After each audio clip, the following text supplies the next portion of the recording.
What's up guys, it's Mindset Performance Coach Adam Carmichael here. In today's video, you're going to learn why solvers are killing your poker profits. A bit of a strong claim, I know, but by the end of this video, you'll understand exactly why most players misuse solvers, and as a result, they don't learn or retain information as well as they could.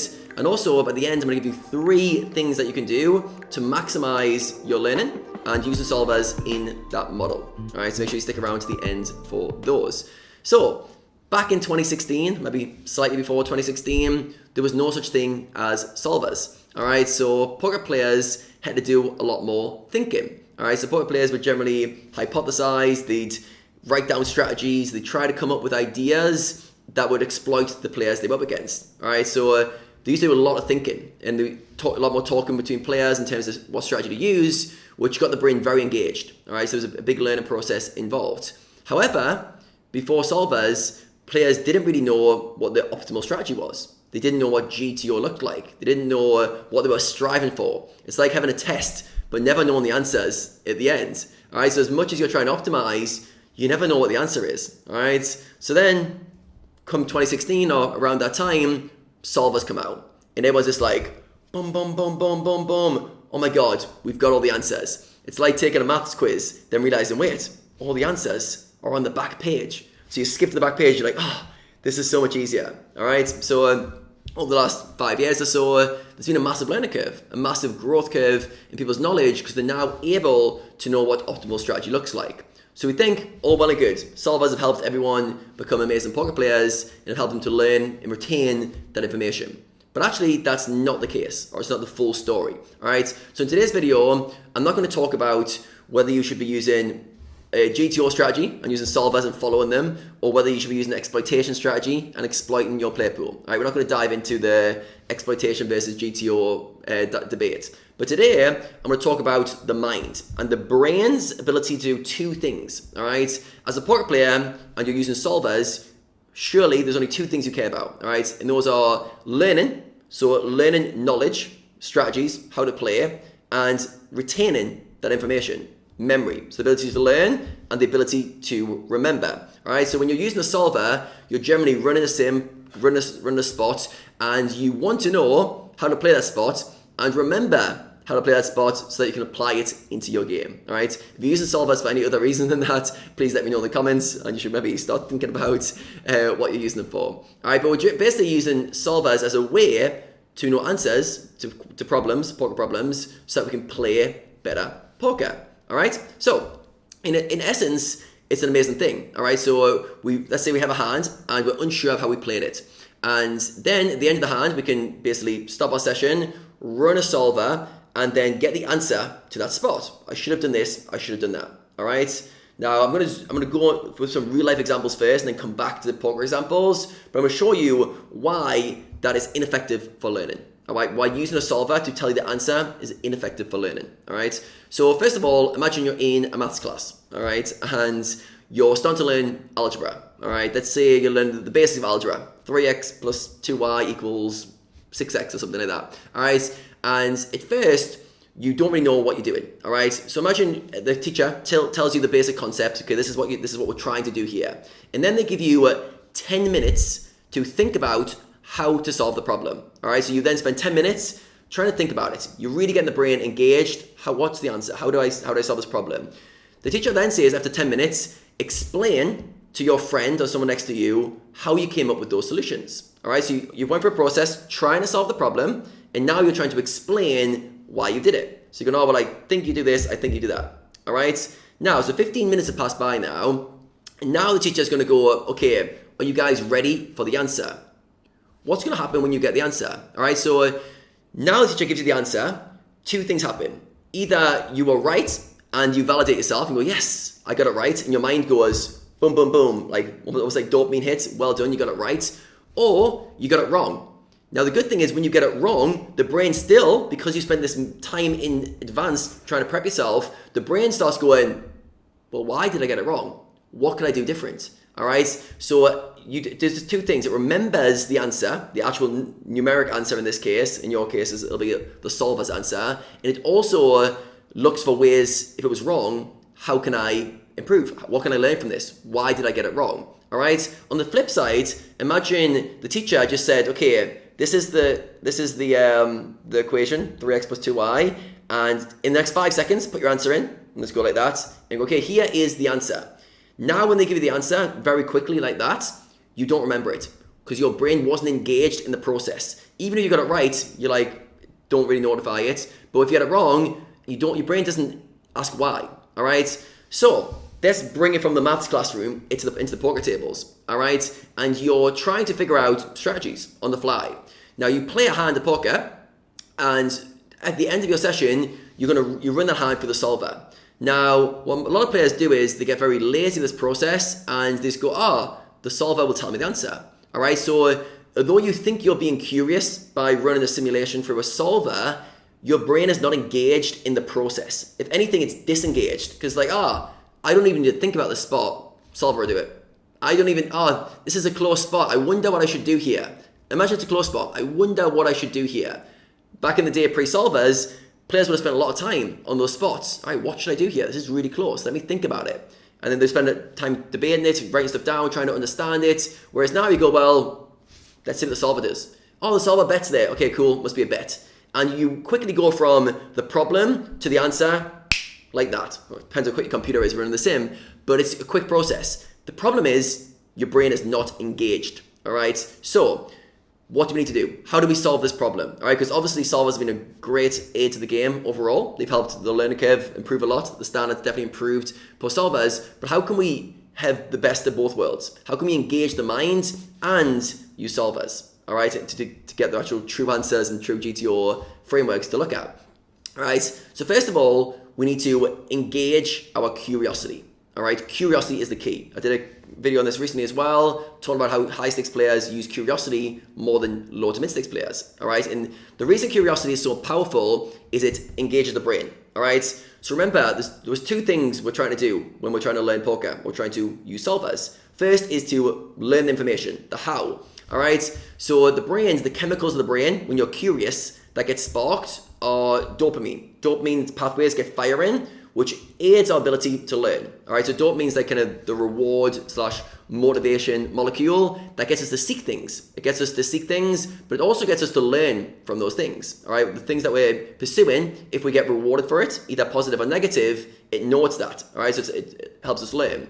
When we're curious, it also sparks a part of the brain called the hippocampus. All right, so the hippocampus fires, it activates when they do studies on this, and that helps with memory. All right, so both the ability to learn and the ability to remember are they're definitely compounded massively by our ability to be curious. All right, so we've got to spark curiosity. I've actually wrote down a quote from Einstein, of all people, the genius Einstein. He says, "I have no special talents. I am only passionately curious."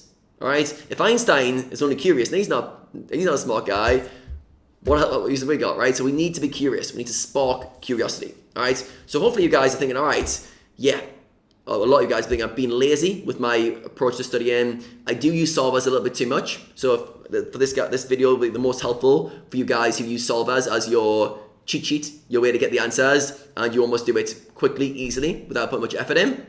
These next three things I'm going to tell you will be a very big benefit to you. All right. So I'm not here to say don't use solvers. I'm not here to say that you should be exploiting or anything like that. I'm here to tell you the pitfalls of using solvers to give you quick answers.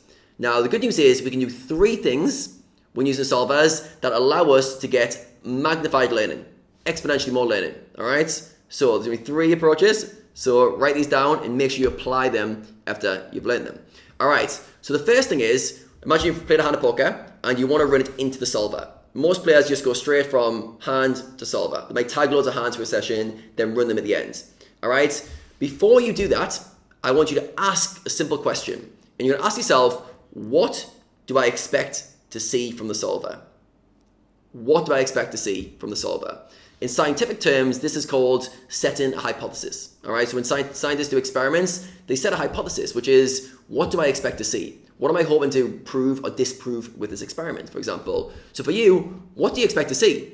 Also, what do you not know already? So what do you expect to see and what do you not know? You may not know how to play the spots. So you might go, I don't know what bluffs the solver's going to use. I don't know what value hand's going to use. This what question engages the brain, all right? It gets you curious. It starts asking like, what am I trying to see here, all right? So when you get the information, you're more likely to remember it, all right? So this is sparking curiosity. This is magnifying your ability to turn on the curious part of your brain, all right? And the chemicals in your brain, dopamine will fire, and your hippocampus for memory will also fire just by asking these questions. Learning is an active process, not a passive process. It reminds me once when I was playing a regular and I was heads up battling with him and I had a spot to run through a solver, and I remember being pretty confident in how to play the spot. And I was like, oh yeah, I'm expecting to see this, but I got in the habit of writing down what I was expecting to see, and I wrote down a few bullet points, 2 or 3 things that I expected to see, and I was pretty confident. I was actually just checking just to give myself a pat on the back for my strategy. I'm sure you guys can relate. You check in just to give yourself a bit of validation that you are playing right.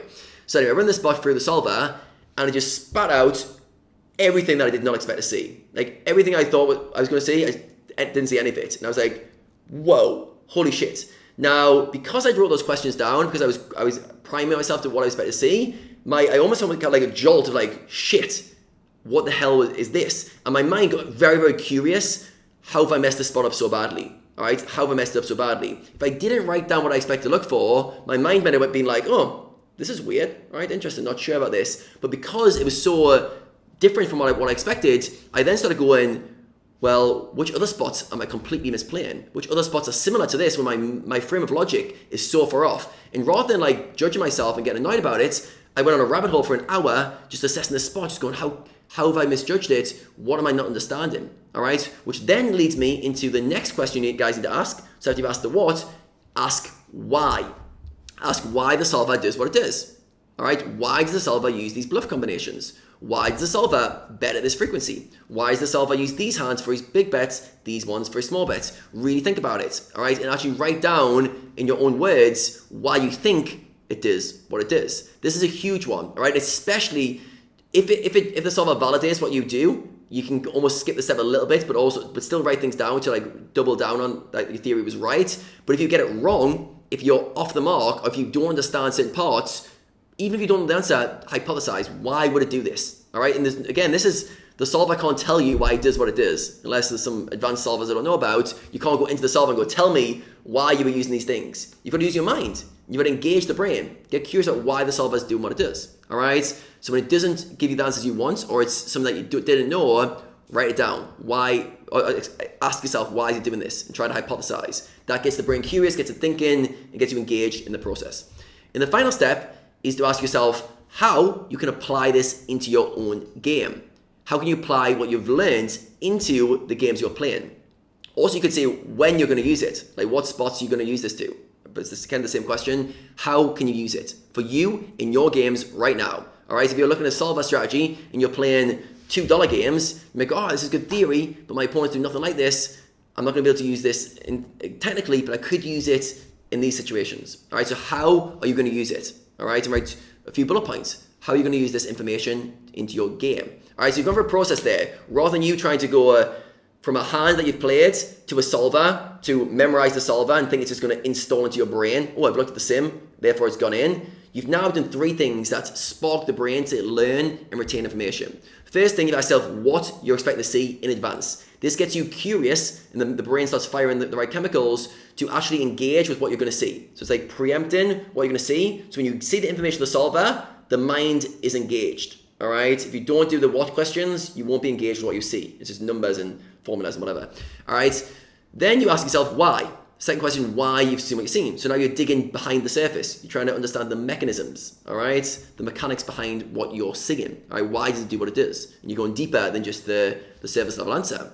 And then finally, how can you apply it? How can you apply it into your game, all right? And that's going to give you the use cases, and you're actually going to start using it in your game as a result and experimenting with what you've learned, all right? So what, why, how?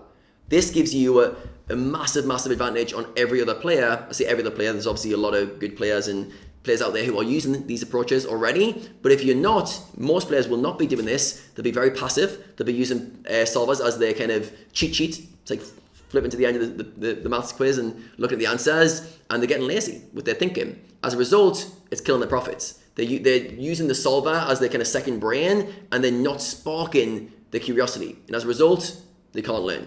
They can't retain information. They're trying to memorize graphs, formulas, charts, but the brain's not engaged, and the brain, unfortunately, doesn't learn that way. Learning is a very active process. We need to engage the brain in order to learn. Alright guys, so you guys probably thought I was going to bash solvers in this video. I actually didn't. I talked about the kind of pros and cons, and hopefully I'll give you guys 3 things to do when you are using solvers in order to maximize your learning. Alright guys, if you enjoyed this video, give me a like. Also, drop a comment below to let me know this was interesting to you and was of value. And there's going to be plenty more coming from me very soon.